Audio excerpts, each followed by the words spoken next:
If you run a home service business and you're wondering what you should be posting on social media, I'm gonna give you the answer in this video. Whether you are a big business doing 3 million plus in annual revenue, or you're just getting started, I wanna walk you through how you can use social media and creating content to become a better business owner and build your business in terms of revenue. So let's start if you are just getting started, you're a smaller business, and you're trying to get more customers.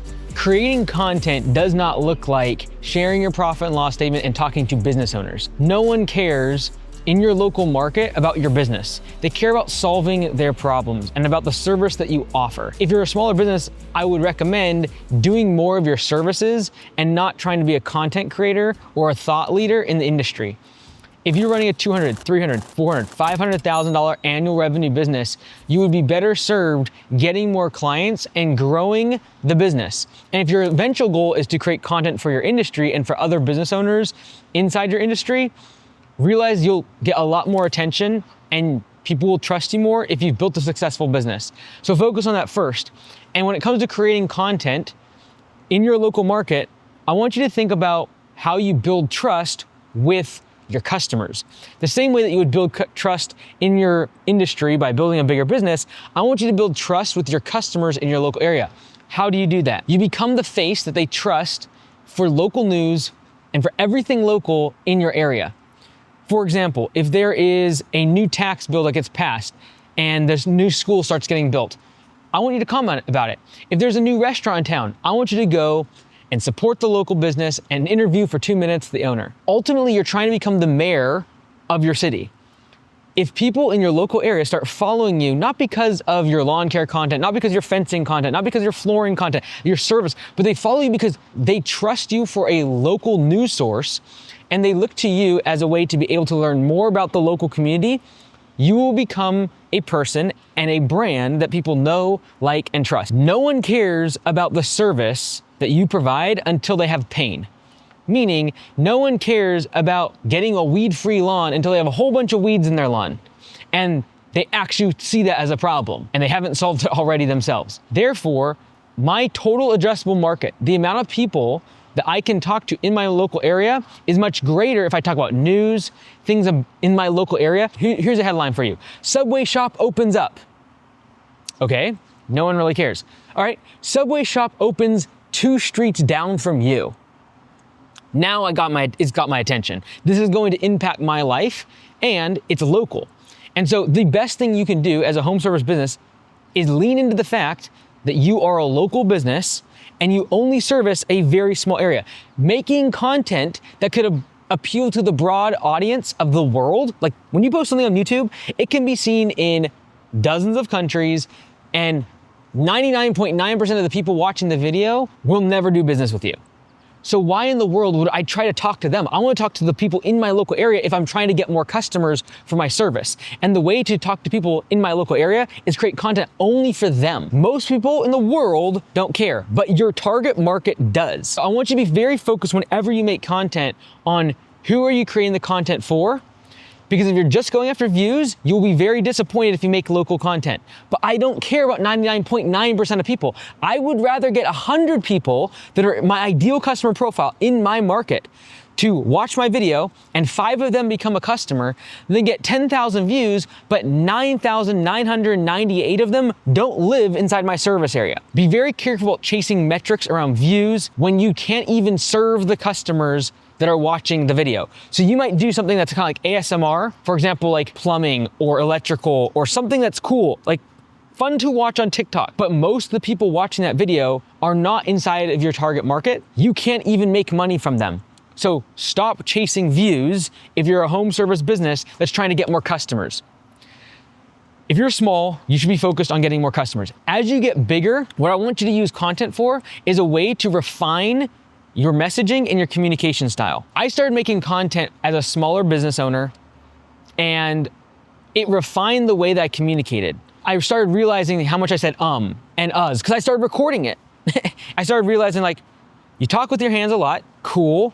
Let's make sure it's not so distracting that I'm always doing this and then people that I'm talking to think that I'm nervous when I'm really not. That was the type of thing that when I started recording myself, I started picking up on. So as my business grew, making content became just as much useful for my customers and getting more customers as it was for me to refine the way that I communicated so that when I talk with a team member, I would be able to slow things down, not talk so fast. And I always talk so fast and I always use ums and uhs to kind of like fill in the gaps of my communication. And that nervous energy was detrimental, but I only picked up on it once I started recording myself. As a smaller business owner, I want you to focus on using the content to talk to your local market, build trust with them about things that are happening in your local area. And it doesn't have to be elaborate.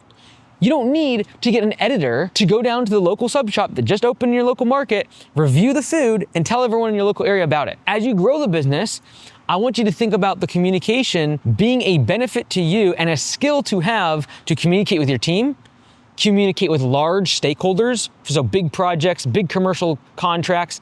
You're not nervous, you slow things down, you're better at analyzing the way that you feel and the way that you communicate and how you're being perceived because you actually have recorded yourself. And trust me, it's extremely nerve-wracking and uncomfortable to watch yourself and listen to yourself.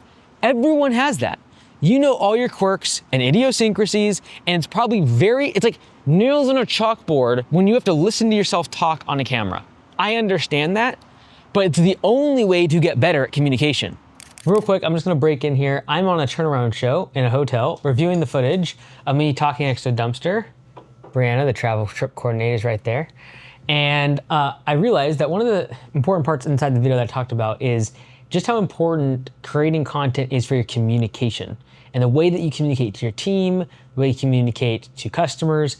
And this is one of actually the topics inside the school community. I'll show you real quick that we have inside Home Service Boardroom. And you can go ahead and, if you go to the page, the About page, the link is in the description, you can actually see a lot of the different topics that we cover. But you can see here, show you this, a lot of the different things that we discuss, one of which is public speaking. And the reason for this is because the ability to be able to communicate with your team, whether it be in one-on-one meetings, whether it be team meetings, whether it be delivering bad news, having crucial conversations with your managers when they're underperforming, all super important. And some of those elements are very helpful when it comes to creating content because you get better at communicating and talking to a camera like I am right now. You get a little bit better at putting your thoughts into words. So if it's of interest to you, you've already built a 7-figure business, highly recommend joining the school community. Just go check out school.com/boardroom or the link is in the description. If you look at any professional sports athlete, they take the footage and they watch the game tape and they see how they can improve.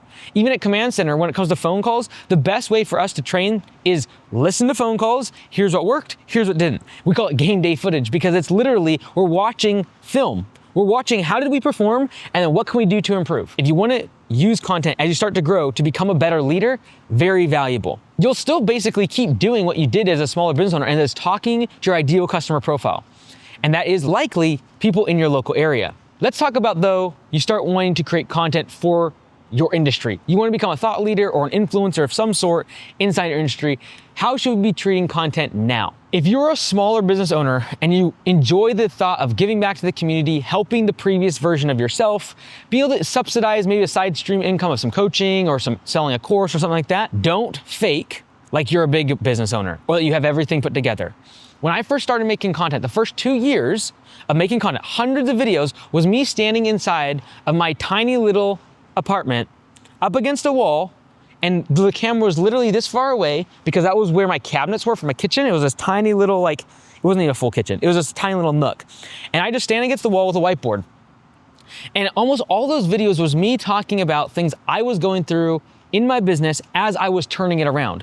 Because a couple years prior, I had gotten in a workplace accident and almost got my life taken away because I got my hoodie caught in the PTO of a dump truck underneath. And it was because I didn't have systems. I didn't have procedures. I didn't have pay for performance. I didn't do estimate videos. So I'm stuck inside of a hospital bed, videoing my crew to walk them through the next job because I didn't have systems inside of my business. I got out of that and started changing things inside my business. And the first couple years of videos on my channel is just me showing all the mistakes I made and what I was trying to do to fix it. Implementing pay for performance. Okay, I'm gonna take a video every single estimate to make sure I don't have to be there, that if I got hit by a bus, the crew would still have the video to get the job done, and there's no dependency on any one person doing walkthroughs of jobs, which is super inefficient, by the way, anyways. That was just one system. These were things I was learning, and I was just documenting what I was changing in my own business to make it better. I didn't pose as some successful, I have $1 million business, I'm crushing it. I was just documenting all my mistakes and what I was doing to try to make sure it was better. And I was constantly speaking to the person that a couple years ago in my own business, I didn't have systems. And I was trying to speak to that person so they wouldn't end up in the same position that I was, but have a family, have kids, have dependents, and go bankrupt. Because that's what would have happened if I would have had a family. When I got in that accident, it would have been the end of Augusta Lawn Care. And so I was trying to talk to that person and convince them that these systems that I'm trying to make in my business, I'm just trying to show you the numbers. Here's what we did before, here's what we did after. Here's how much revenue I did before, here's how much I did after. Here's how efficient my crew was before, here's how efficient they were after. I was trying to do that to help other people that were like me a couple years prior in my journey. So you can absolutely make content, but the number one way to lose trust with another business owner is to pose as something that you're not, to make it look like you're super successful when you're not. It's okay if you're not super successful. It takes 10, 15 years to become really good in an industry. Don't think that the day one that when you pick up a camera and want to talk to others in your industry, that you're gonna have it all put together. If you try to tell them that you do, they're gonna look through the facade and know you're not telling the truth. As someone that I help a lot of other creators or people in home services that are trying to create content, I have seen the profit and loss statements, I have seen the financials of many of them.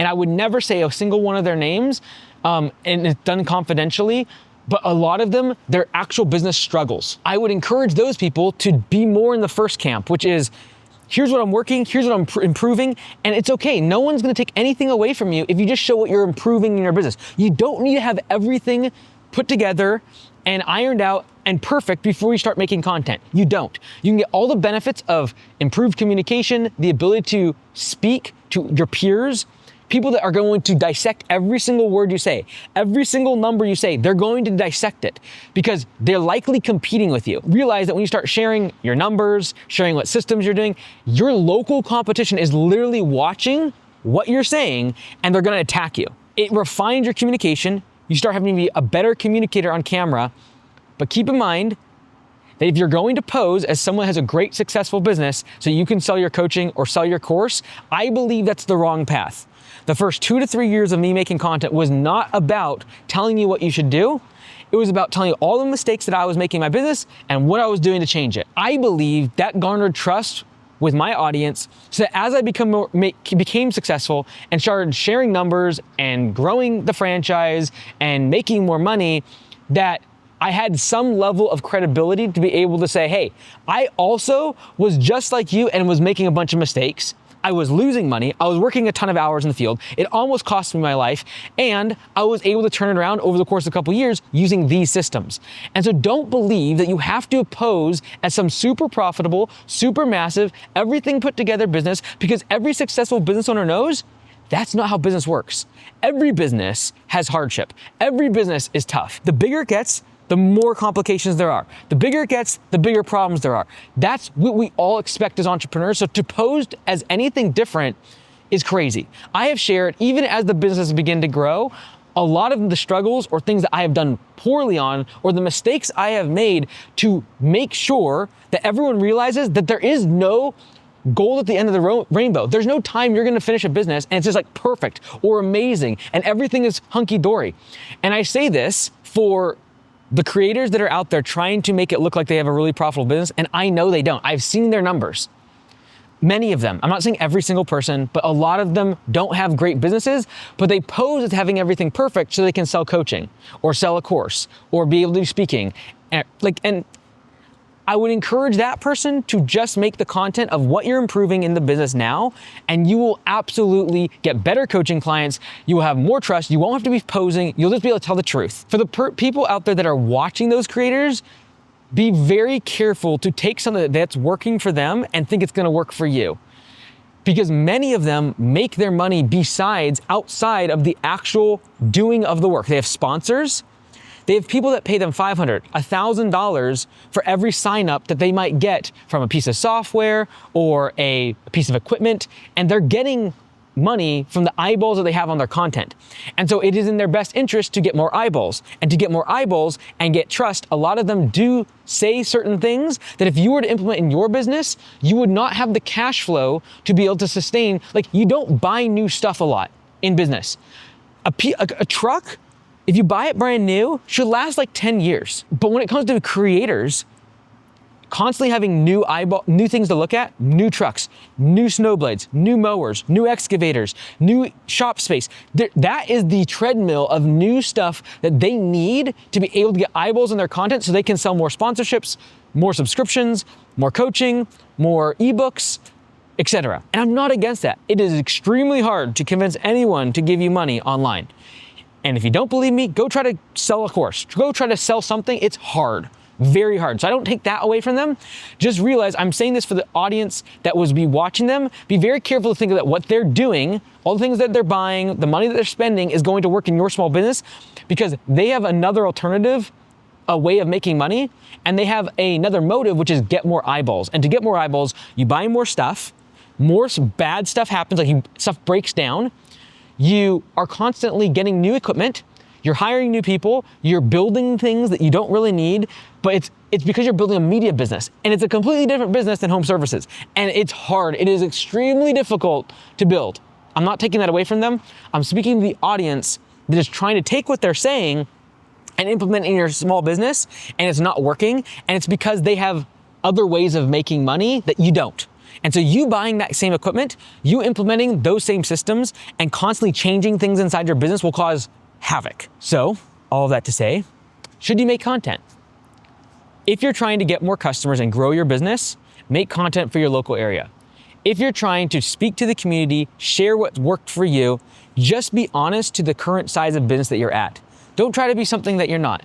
And realize that the moment that you start talking to your peers and your competition, you will be dissected for every single thing that you say. And when you do that, the benefit to you is that you refine your communication. You make sure you don't say stupid stuff that could hurt your team because they can also see it.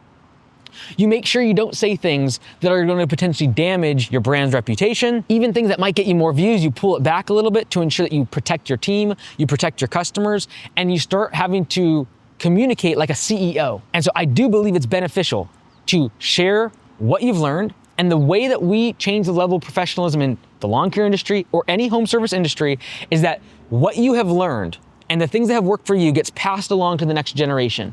And so I am a huge proponent of creating content, being honest to the current stage of business that you're at, whether you're trying to improve, trying to make changes, and you're on your way up, or if you have been successful. You have built a very successful business, and it is very satisfying to be able to take the learnings that you have garnered and you have won and pass those along to someone else so they can get to where you're at faster. And I hope that the content I make here on this channel helps you do exactly that.